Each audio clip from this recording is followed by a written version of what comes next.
Oke, Assalamualaikum warahmatullahi wabarakatuh.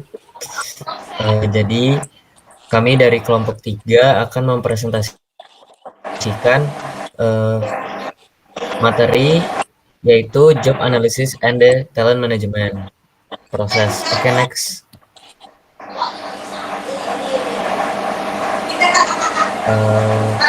Untuk outline-nya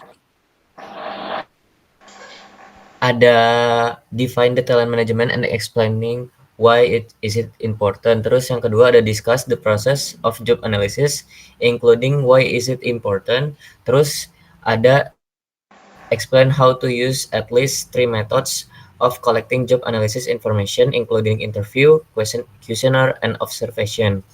Yang keempat ada explain how you would write a job description. Terus yang kelima ada explain how to write a job specification. Yang keenam ada list some human traits and behavior you would want an employee to bring to a job if employee engagement is important to doing the job well. Terus yang ketujuh ada explain competency based job analysis including what it means and how it done in practice. Oke. Selanjutnya perkenalkan, nama saya Muhammad Raffi Bayhaqi dengan NIM 2023. Sebelum akan mempresentasikan outline yang pertama yaitu talent management process. Dalam perekrutan kerja ada langkah-langkah yang harus dilakukan oleh HR untuk melakukan rekrutmen.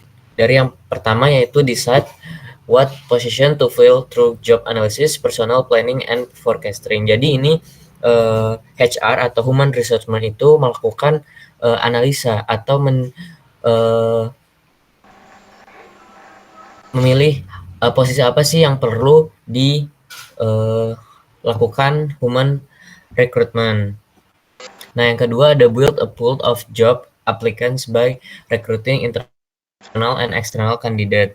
Nah, ini tuh mencari calon karyawan mana sih dengan mengiklankan posisi kepada kandidat internal ataupun eksternal. Nah, yang ketiga ada obtain application forms and perhaps have initial screening interview. Jadi itu ini meninjau dengan wawancara atau melilik kandidat terbaik. Biasanya sih bisa lewat kayak misalnya aplikasi LinkedIn. Itu biasanya kan HR itu melakukan memberikan application ke orang-orang terkait yang menarik bagi HR atau human researchment. Terus yang keempat itu ada use selection tools like test, interview, background checks, and physical exam to identify kandidat. Jadi tuh ini biasa dilakukan sama perusahaan-perusahaan besar. Pertama mereka itu melakukan tes terlebih dahulu atau enggak biasanya antara tes terlebih dahulu atau interview terlebih dahulu. Jadi tergantung setelah melakukan tes ataupun interview terlebih dahulu akan lanjut ke selection yang kedua yaitu background check. Biasanya sih dilihat dari bagaimana sih mereka bekerja di perusahaan sebelumnya atau kalau di Indonesia itu ada SKCK gitu kayak surat kriminalitas kalau dia tuh nggak pernah melakukan hal kriminal. Terus yang kelima ada decide to whom to make an offer. Setelah melakukan rekrutmen tadi, mereka para human resource ini melakukan pemilihan gitu. Siapa sih mereka yang mau pilih untuk jadikan pekerja mereka yang untuk mengisi posisi-posisi yang mereka perlukan. Terus yang keenam itu ada orient, train, and develop employee so they have the competencies to do their job. Jadi ini sama aja kayak 3 bulan pertama itu apa sih namanya kayak melakukan pelatihan. Jadi tuh kayak sebelum mereka benar-benar bekerja, mereka selama 3 bulan itu melakukan pelatihan terlebih dahulu. Jadi nggak langsung turun ke pekerjaan. Jadi saat mereka setelah bisa melakukan itu, baru bisa langsung turun ke lapangannya. Nah, terus ketujuh itu penilaian atau appraise employee to assess how they're doing pas mereka melakukan pelatihan itu selama 3 bulan. Jadi para rekrutmen ini atau human resource ini dia melakukan analisa bagaimana sih mereka bekerja selama 3 bulan tersebut. Kalau memang nggak sesuai dengan kompetensi yang mereka berikan saat interview, mungkin akan di drop down atau enggak stop gitu. Kalau misalnya lanjut berarti sesuai dengan kompetisi yang mereka inginkan. Terus yang kedelapan itu compensate employee to maintain their motivation. Jadi ini kayak kayak gaji mana sih yang sesuai untuk mereka. Jadi ini juga pertujuannya antara dua pihak, yaitu human resource-nya sama karyawannya.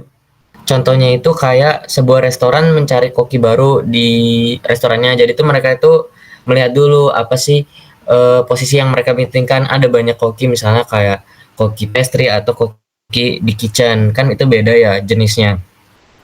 Nah setelah itu mereka itu meninjau resume-resume yang diberikan sama atau CV-CV yang diberikan sama para koki, mana sih yang cocok dengan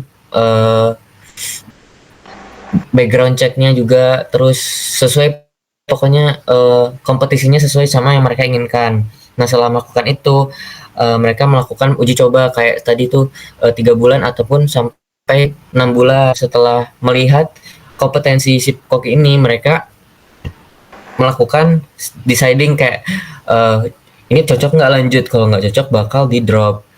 Setelah itu kalau misalnya cocok, mereka ini melakukan persetujuan untuk gajinya. Jadi misalnya gajinya sesuai sama keinginan juga keinginan karyawannya gitu. Oke, untuk selanjutnya outline kedua.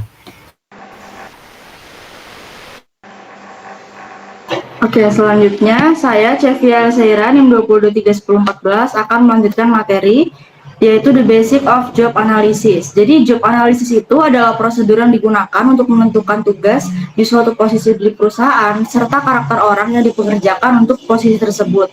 Nah, job analysis ini menghasilkan informasi untuk menulis tentang tugas dari posisi tersebut. Nah, jadi supervisor atau misalnya HR itu biasanya mengumpulkan satu atau beberapa jenis informasi melalui job analysis. Seperti yang pertama ada work activities, yaitu apa yang dilakukan dan bagaimana, mengapa, kapan pekerja tersebut melakukan setiap aktivitas. Misalnya ada tugas cleaning, dan cleaning itu apa aja yang dibersihkan, kalau selling itu apa yang ditawarkan. Lalu yang kedua ada human behavior, yaitu kemampuan fisik dan mental yang diperlukan untuk suatu pekerjaan, seperti penginderaan, cara mereka berkomunikasi, lalu cara mereka apakah mereka bisa berjalan dari jauh gitu. Lalu yang ketiga adalah machine, tool, equipment, and work aids. Yaitu informasi ini biasanya berisi tentang apa aja alat serta pengetahuan yang digunakan oleh pekerja dalam suatu pekerjaan, misalnya komputer, mesin, ataupun pengetahuan seperti hukum dan teknologi. Yang keempat ada performance standards, yaitu tolak ukur kemampuan seseorang untuk menilai seberapa baik seseorang dalam menyelesaikan pekerjaan tersebut. Yang kelima ada job context, yaitu informasi ini berisi tentang hal-hal seperti kondisi fisik, jadwal kerja, insentif, serta jumlah karyawan yang ada di suatu posisi tersebut. Yang keenam ada human requirements, yaitu informasi seperti pengetahuan dan skill serta kepribadian dan minat seseorang. Next. Nah, selanjutnya di sini ada the basic of job analysis. Jadi dari job analysis tadi itu ada informasi-informasi yang didapatkan, dan ini digunakan untuk yang pertama ada recruitment and selection decision. Jadi informasi tentang tugas pekerjaan tadi itu dibutuhkan untuk membantu manajer dalam menentukan kandidat yang tepat untuk direkrut dan atau dipekerjakan. Yang kedua ada EEO compliance. EEO adalah Equal Employment Opportunity, dan ini sangat bergantung pada job analysis untuk memvalidasi praktik dari sumber daya manusia dan juga untuk memberikan kesempatan kerja setara dalam prinsip hukum. Jadi tidak ada yang membeda-bedakan di suatu pekerjaan tersebut, semuanya sama rata. Yang ketiga adalah performance appraisal, yaitu analisis pekerjaan membantu menentukan tugas serta standar kinerja yang digunakan sebagai dasar untuk mengevaluasi kinerja dari karyawan. Yang keempat ada compensation atau kompensasi. Jadi gaji dan bonus itu biasanya ditentukan berdasarkan keterampilan yang diperlukan, tingkat pendidikan, risiko keselamatan dari pekerjaan tersebut, tingkat tanggung jawab, dan semua itu dinilai melalui analisis pekerjaan atau job analysis. Yang kelima, yang terakhir ada training requirements, yaitu mencantum tugas-tugas spesifik dan keterampilan yang diperlukan untuk suatu posisi dengan mendefinisikan tanggung jawab dan keterampilan yang dibutuhkan perusahaan. Selanjutnya, ada 6 langkah melakukan job analysis. Yang pertama adalah decide how you will use the information. Jadi kita menentukan tujuan dari job analysis seperti membuat deskripsi suatu pekerjaan atau membandingkan pekerjaan untuk kompensasi. Yang kedua ada review relevant background information. Jadi kita mengumpulkan informasi tentang suatu pekerjaan termasuk bagian-bagian organisasi, proses mereka bekerja, serta deskripsi pekerjaan yang udah ada. Lalu yang ketiga ada select representative position. Jadi kita memilih beberapa contoh pekerjaan yang sama untuk kita teliti lebih dalam. Misalnya jika kita mau menganalisis pekerjaan seorang akuntan, jadi kita memilih beberapa akuntan untuk kita wawancara. Yang keempat adalah actually analyze the job, atau kita mewawancara orang-orang yang melakukan pekerjaan itu. Kita bertanya apa yang mereka kerjakan, bagaimana cara mereka mengerjakan sesuatu pekerjaan itu, dan apa kesulitan yang mereka hadapi. Lalu yang kelima ada verify the job analysis information. Jadi setelah kita mendapatkan data, kita memastikan lagi informasinya apakah benar dengan bertanya ke orang yang bersangkutan atau atasannya. Lalu yang terakhir adalah develop a job description and job specification. Dan kita harus membuat dokumen yang menjelaskan secara detail apa yang kita lakukan, apa yang kita harus lakukan dalam pekerjaan itu. Dokumen ini itu disebut dengan deskripsi pekerjaan atau job description, dan kita juga menuliskan kualifikasi yang dibutuhkan dalam pekerjaan tersebut. Dan ini disebut dengan spesifikasi pekerjaan atau job specification. Jadi itu adalah 6 langkah untuk melakukan job analysis. Jadi sekian dari saya, akan melanjutkan ke next outline. Terima kasih. Baik, selanjutnya kita masuk ke outline ketiga, yaitu metode for collection job analysis informasi atau metode untuk kita menganalisis informasi. Jadi ada banyak cara untuk mengumpulkan informasi dari analisis pekerjaan. Menggunakan dan memilih metode yang tepat akan membantu perusahaan menetapkan tujuan perusahaan yang lebih terorganisir dan betul. Salah satunya metode yang akan kita pelajari ini. Ada banyak cara dalam memilih metode yang tepat. Salah satunya yang akan kita bahas pada outline ketiga adalah wawancara dan kuesioner atau interview dan questionnaires. Boleh di next.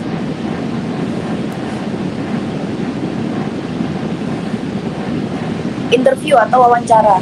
Jadi di sini manajer itu berperan atau dapat melakukan wawancara individual dengan setiap karyawan, wawancara kelompok dengan sekelompok karyawan yang memiliki pekerjaan yang sama, ataupun wawancara supervisor dengan satu atau lebih supervisor yang mengetahui pekerjaan tersebut. Next.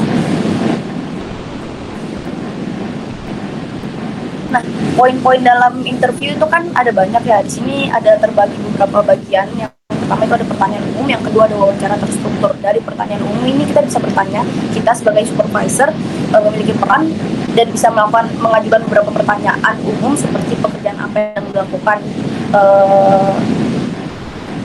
calon pekerja, terus dia tahu nggak posisi utama dia yang dia lamar itu kerjanya apa, job desk-nya apa, tanggung jawabnya seperti apa.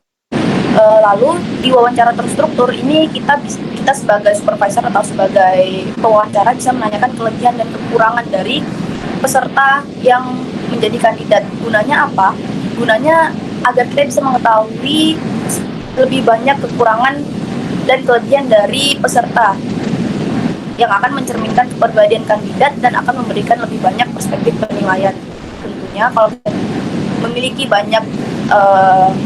lebih banyak info tentang seperti apa sih kandidat yang akan saya terima di perusahaan saya, kita akan bisa memberikan lebih banyak perspektif penilaian, dan tentunya untuk keputusan pemilihan karyawan pun akan lebih terorganisir. Boleh di next. Di sini ada sedikit panduan wawancara yang saya ambil dari referensi buku. Yang pertama, jalin hubungan baik dengan orang yang diwawancarai, ketahui identitas orang tersebut, bicara dengan jelas, ulas tujuan wawancara secara singkat, dan jelaskan bagaimana orang tersebut dipilih untuk diwawancarai. Jadi mereka, para peserta wawancara bisa sampai ke tahap wawancara itu gak mudah. Sebelum sesi wawancara kan pasti ada seleksi berkas dan lain sebagainya. Jadi buat si orang ini tahu bahwa dia sudah sampai ke tahap wawancara itu merupakan perjalanan yang penting untuk dia melamar dalam posisi yang dia ajukan. Yang kedua, gunakan panduan terstruktur yang mencantumkan pertanyaan dan menyediakan ruang untuk jawaban. Ini memastikan Anda mengidentifikasi pertanyaan penting sebelumnya dan semua pewawancara jika lebih dari satu. Menjawab pertanyaan yang diminta, namun tanyakan juga apakah ada yang tidak kami jawab dengan pertanyaan kami. Pastikan Anda tidak mengabaikan aktivitas penting yang jarang dilakukan. Setelah menyelesaikan wawancara, tinjau informasi tersebut dengan atasan langsung bekerja dan dengan orang yang diwawancarai. Boleh next. Yang kedua kita masuk ke kuesioner atau kuesioner, yaitu meminta karyawan mengisi kuesioner untuk menjelaskan tugas dan tanggung jawab pekerjaan mereka adalah cara lain yang baik untuk memperoleh informasi analisis pekerjaan. Beberapa kuesioner berupa daftar periksa terstruktur. Di sini setiap karyawan mendapatkan inventaris yang berisi ratusan tugas atau pekerjaan tertentu. Karyawan harus menunjukkan apakah mereka mengerjakan setiap tugas. Dan jika iya, berapa banyak waktu yang biasanya dihabiskan masing-masing tugas. Di sisi lain, kuesioner mungkin hanya menjelaskan tugas utama pekerjaan ini, namun akan memberikan impact yang besar terhadap penilaian. Mungkin selain ini, next ada contoh kuesioner dari perusahaan. Boleh next dulu. Yang saya ambil referensinya dari buku juga, mungkin bisa di zoom ya. Ini bukan format baku, namun ini merupakan contoh dari referensi buku yang bisa diambil dalam kita memanajemen sumber daya manusia yang ada di company atau perusahaan kita. Mungkin cukup dari saya, bisa dilanjutkan ke outline selanjutnya.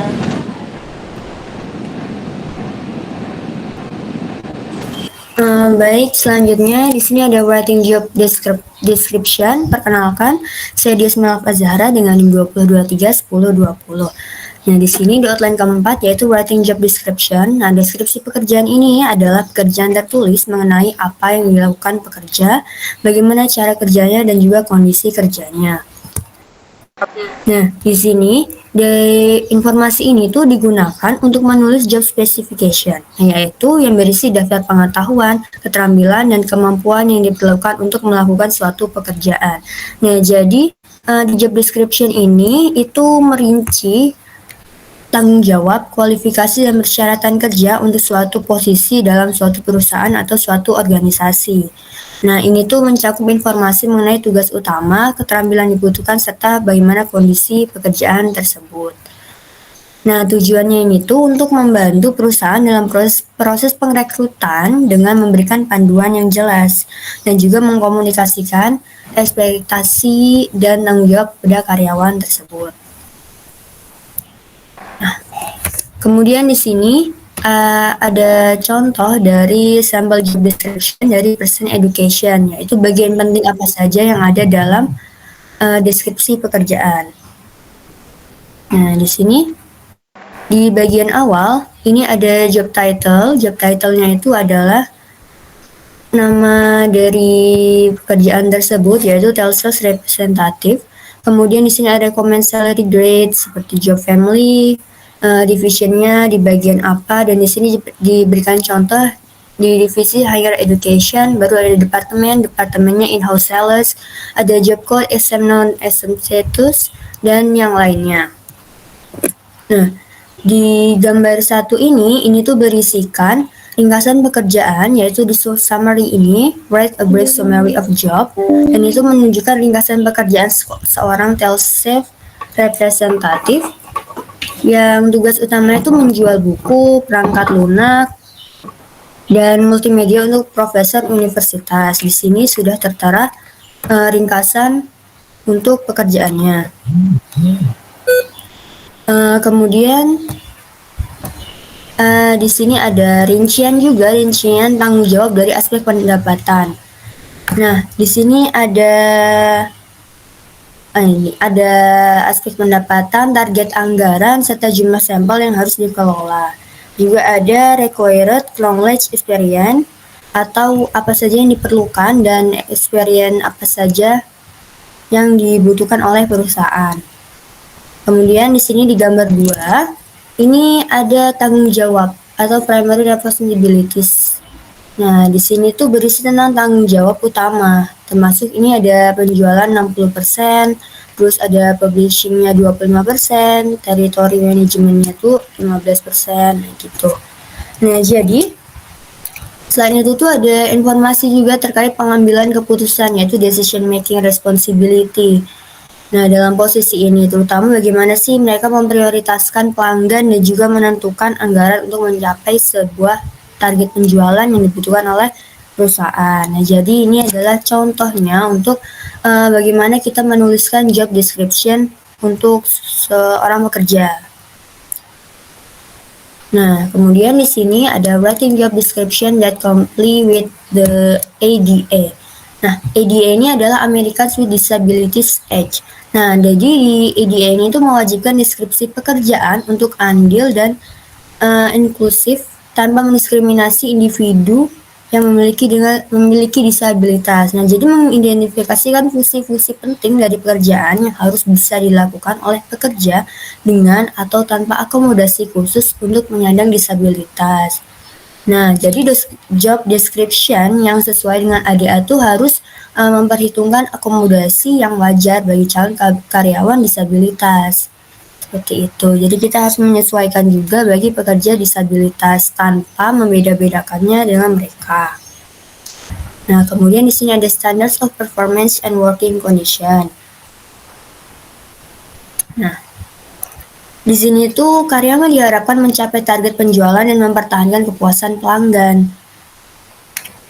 Gitu. Jadi mereka ini tuh standard of performance itu tuh mengacu pada standar atau level pencapaian yang diharapkan dari karyawan tuh dalam melaksanakan tugas mereka. Sementara dari working condition-nya itu tuh merujuk pada lingkungan fisiknya dan emosional, mental, dan juga tempat seseorang bekerja.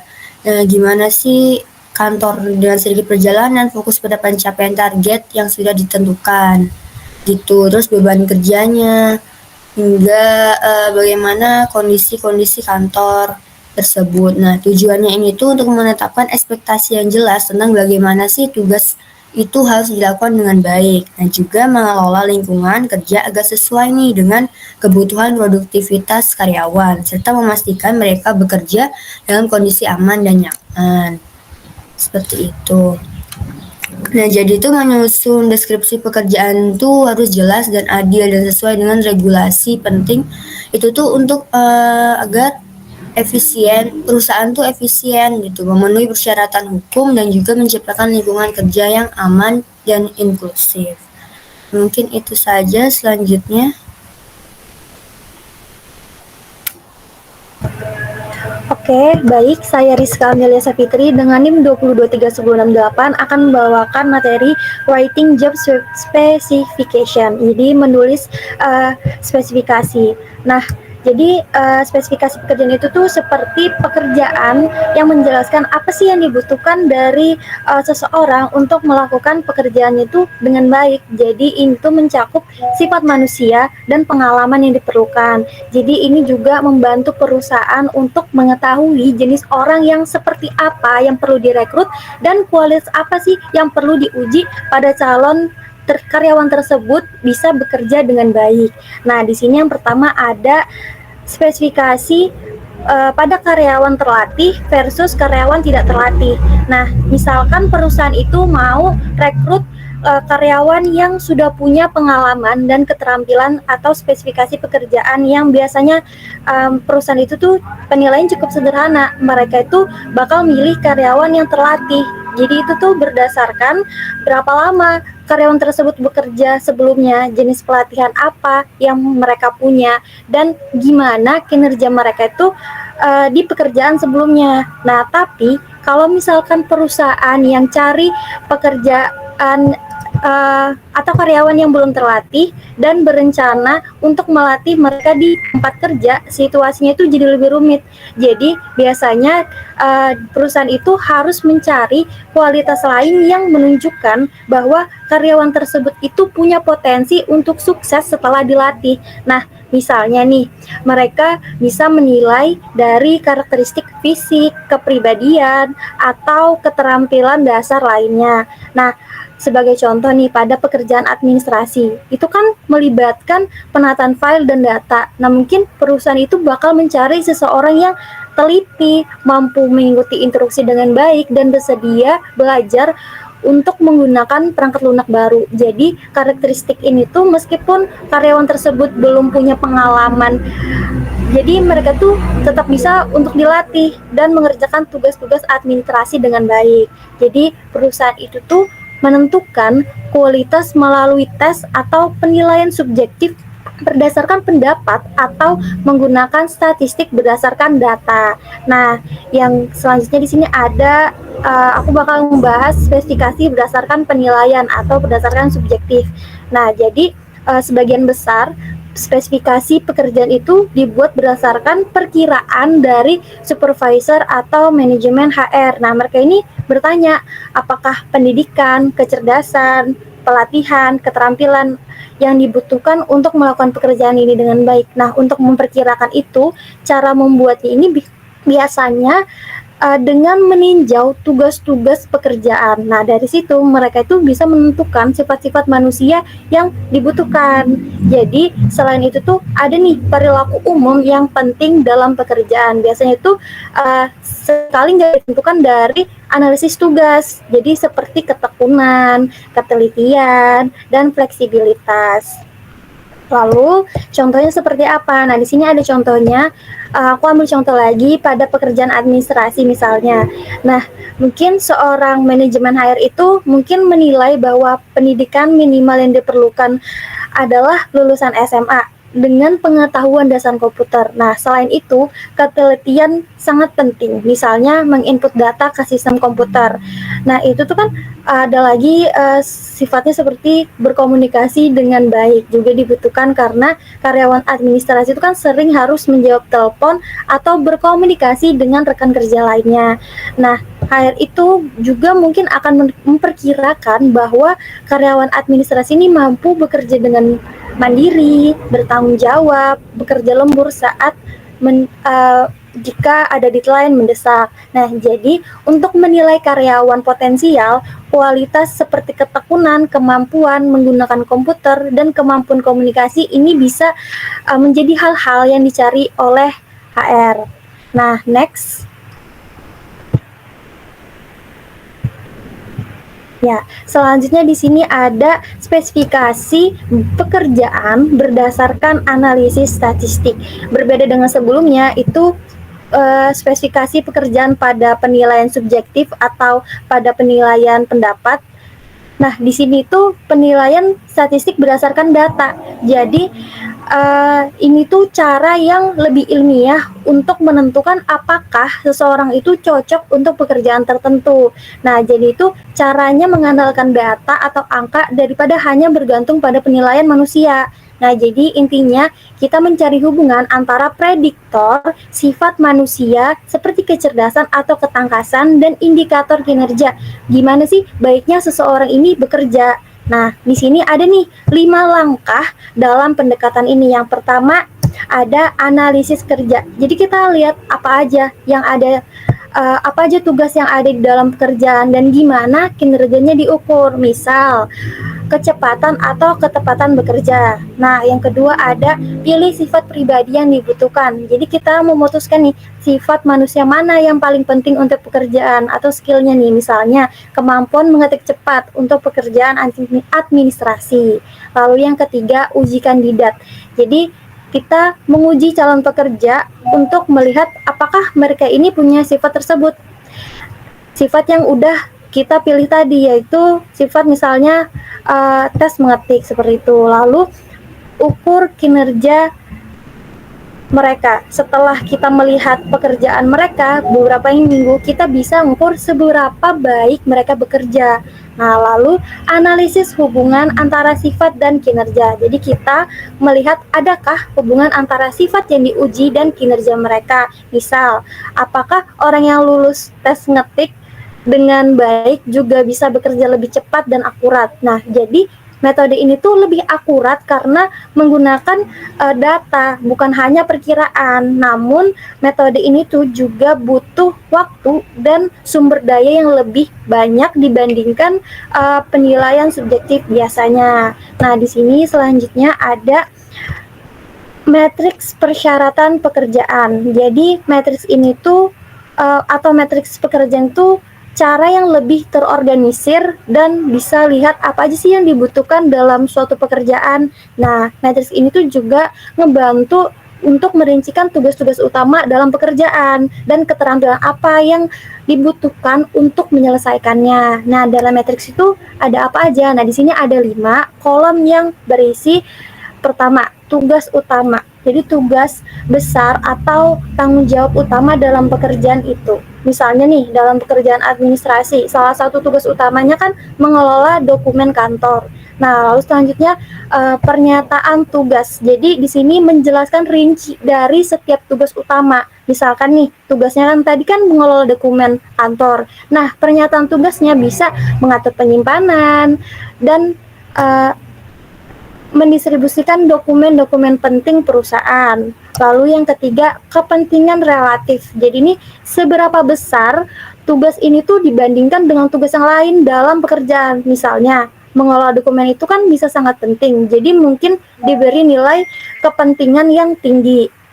Lalu waktu yang dihabiskan. Nah, di sini tuh berapa lama waktu yang dihabiskan untuk tugas ini. Jadi, misal nih, mengelola dokumen itu memakan waktu yang cukup lama, sekitar 30% dari waktu kerja. Nah, yang kelima, ada KSAO, jadi pengetahuan, keterampilan, karakteristik lainnya. Nah, itu tuh pengetahuan atau keterampilan yang diperlukan untuk melakukan tugas tersebut. Misalnya nih, mengelola dokumen pekerjaan mungkin perlu pengetahuan tentang sistem pengarsipan, keterampilan komputer, dan kemampuan mengorganisir informasi. Next. Nah, di sini ada panduan keterlibatan karyawan untuk manajer. Jadi, keterlibatan karyawan ini seberapa besar seorang karyawan merasa termotivasi, bersemangat, dan aktif dalam pekerjaannya. Jadi, manajer itu sering nih mencari karyawan yang terlibat karena mereka itu lebih produktif, lebih bersemangat, bekerja lebih keras, dan berkomitmen pada pekerjaan mereka. Nah, tapi gimana cara untuk menemukan orang yang akan menjadi karyawan yang terlibat itu? Nah, maka di sini ada nih beberapa karakteristik pribadi yang bisa menunjukkan bahwa seseorang itu akan lebih mungkin menjadi karyawan yang terlibat. Nah, di sini ada 6. Yang pertama, kemampuan beradaptasi. Jadi, seseorang itu mampu menyesuaikan diri dengan perubahan. Lalu yang kedua, hasrat terhadap pekerjaan. Jadi maksudnya hasrat ini, ia menyukai pekerjaannya dan termotivasi untuk bekerja lebih baik. Nah, yang ketiga ada kematangan emosional. Jadi dia itu mampu mengendalikan emosi, tetap tenang di berbagai situasi. Nah, yang keempat, sikap positif. Jadi sikap positif itu tuh memiliki pandangan positif. Jadi dia tetap optimis dalam menghadapi tantangan. Nah, yang selanjutnya kemampuan membela diri. Jadi dia bisa membela diri atau pekerjaannya dengan tegas saat diperlukan. Dan yang terakhir, orientasi pencapaian. Jadi bisa berfokus pada hasil target yang ia dapatkan. Next. Sekian. Selanjutnya kita akan membahas LO 4.7 yaitu using competency models atau menggunakan model kompetensi pada analisis pekerjaan atau job analysis. Nah, sebelumnya saya Nurhayati NIM 2023156. Nah, then atau sebelumnya banyak orang tuh masih menganggap pekerjaan adalah sebagai serangkaian tugas khusus yang harus dilakukan untuk mendapatkan bayaran atau gaji. Nah, tapi konsepnya tuh sekarang telah berubah. Perusahaan saat ini tuh sekarang telah meratakan hierarki mereka, menyingkirkan manajer dan membiarkan pekerja yang tersisa memiliki lebih banyak pekerjaan.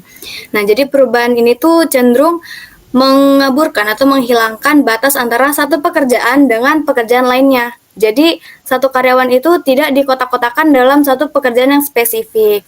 Nah, dalam situasi seperti ini, mengandalkan daftar tugas pekerjaan yang merinci hal yang harus dilakukan oleh satu karyawan, itu tuh seringkali nggak praktis. Nah, oleh karena itu, sekarang banyak pengusaha atau perusahaan yang menggunakan pendekatan analisis yang baru, yaitu model kompetensi. Nah, alih-alih mencantumkan tugas pekerjaan, mereka tuh mencantumkan model kompetensi atau profil, pengetahuan, keterampilan, dan pengalaman. Yang mana itu akan menjadi patokan untuk merekrut, memilih, melatih, mengevaluasi, dan mengembangkan karyawan untuk setiap pekerjaan.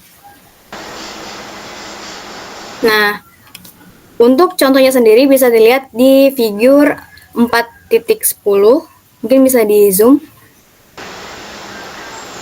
Nah, di sini sendiri adalah HR Manager Kompetensi Model. Jadi, kompetensi model untuk manajer sumber daya. Nah, di sini ditunjukkan bahwa kompetensi utama untuk menjadi seorang HR Manager itu dibagi menjadi dua, yaitu yang bagian ungu adalah behavioral kompetensi atau kompetensi perilaku. Jadi, yang warna ungu itu berfokus pada keterampilan interpersonal dan manajerial yang dibutuhkan oleh HR manager seperti consultation, critical evaluation, dan lain-lain. Sedangkan yang di bawah yang berwarna hijau adalah technical kompetensi atau kompetensi teknis. Nah, yang digambarkan dengan kotak hijau ini tuh berhubungan dengan pengetahuan khusus di dalam bidang HR yang meliputi 4 poin utama, yaitu people, organization, workplace, strategi.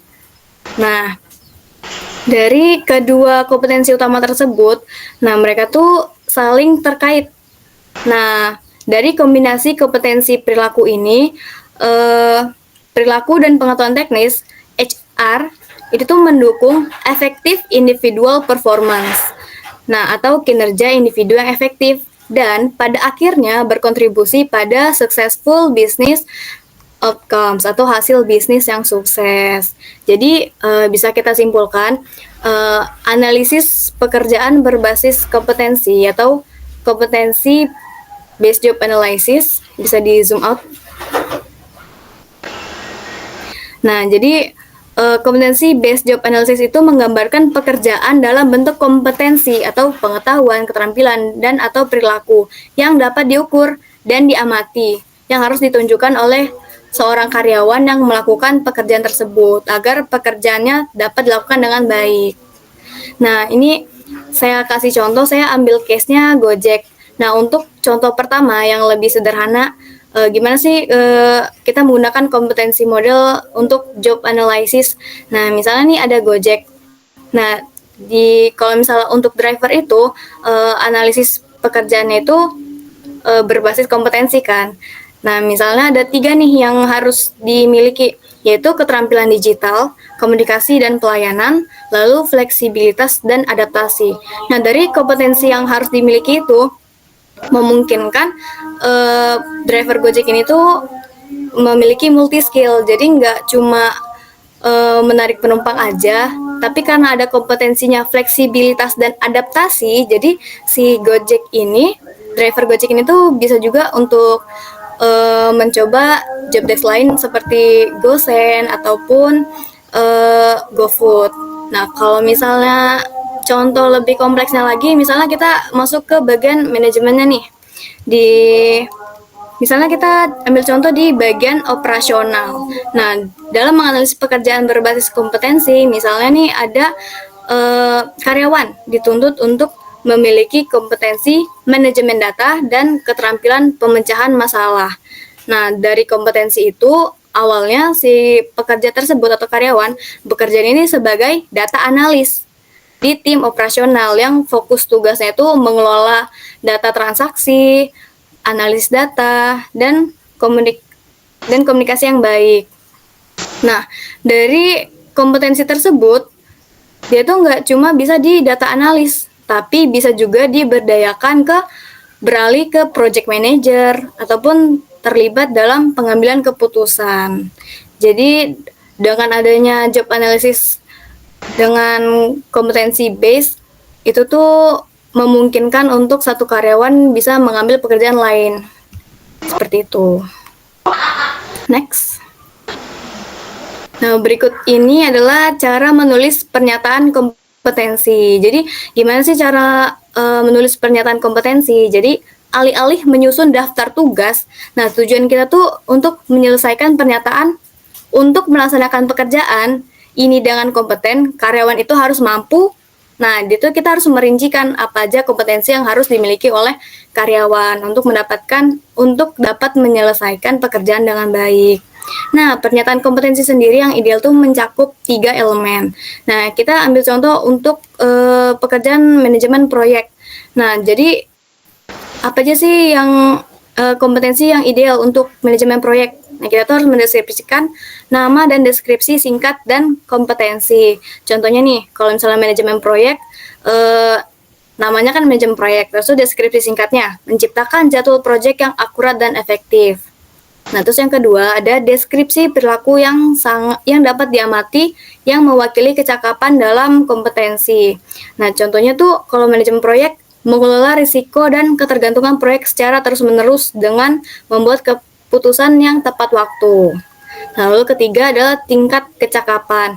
Nah, misalnya nih kalau untuk manajemen proyek dari tingkat rendah ke tinggi, tingkat kecakapannya itu dibagi menjadi 3. Jadi tingkat kecakapan 1 tuh masih level yang mengidentifikasi risiko dan ketergantungan proyek dan mengkomunikasikan secara rutin kepada yang berkepentingan. Nah, tingkat kecakapan yang kedua yaitu dia sudah bisa mengembangkan sistem untuk memantau risiko dan ketergantungan serta melaporkan perubahannya. Sedangkan tingkat kecakapan yang ketiga itu tuh dia sudah mengantisipasi perubahan kondisi dan dampak terhadap risiko dan ketergantungan serta mengambil tindakan pencegahan.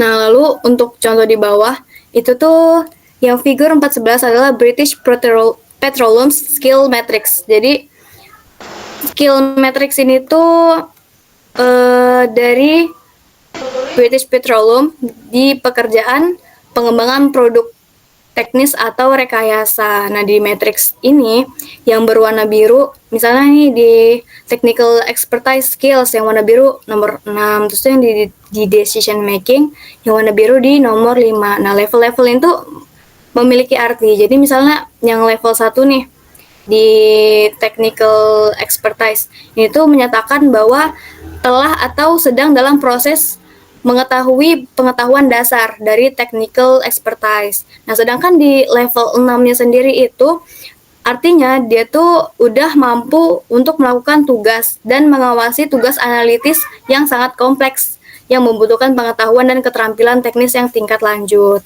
Nah, kalau di sini tuh contohnya di pekerjaan pengembangan produk itu tuh harus memiliki kompetensi technical expertise-nya tuh di level 6, decision making-nya di level 5, interpersonal skills-nya di level 2. Nah, dengan adanya skill matrix ini kan lebih jelas ya apa aja kompetensi yang harus dimiliki. Nah, dan juga dengan matrix ini si pengembang produk itu nggak cuma berpaku di pekerjaan pengembang produk itu aja, karena dia memiliki kompetensi-kompetensi lain, yaitu bisa dipindahkan ke pekerjaan-pekerjaan lain yang masih membutuhkan kompetensi yang sama. Nah, jadi kesimpulannya pengusaha menggunakan model dan profil kompetensi dalam manajemen bakat. Tujuannya adalah untuk membuat deskripsi tentang apa yang dibutuhkan untuk kinerja yang bagus dalam peran atau pekerjaan tertentu. Nah, dalam hal kompetensi yang dibutuhkan, atribut pribadi, pengetahuan, dan pengalaman. Jadi, setiap profil pekerjaan itu menjadi jangkar atau acuan untuk membuat rencana perekrutan, seleksi, pelatihan, dan evaluasi serta pengembangan untuk setiap pekerjaan. Jadi, dengan pekerjaan tuh, misalnya anggota tim perlu perubahan setiap hari, nah mereka tuh bisa mengatasinya dengan baik untuk berpindah-pindah pekerjaan. Sekian dari materi kami bab 4 yaitu job analysis dan talent management process. Kalau misalnya mungkin ada yang kurang dimengerti atau penjelasannya kurang, mungkin bisa ditanyakan di kolom komentar. Terima kasih.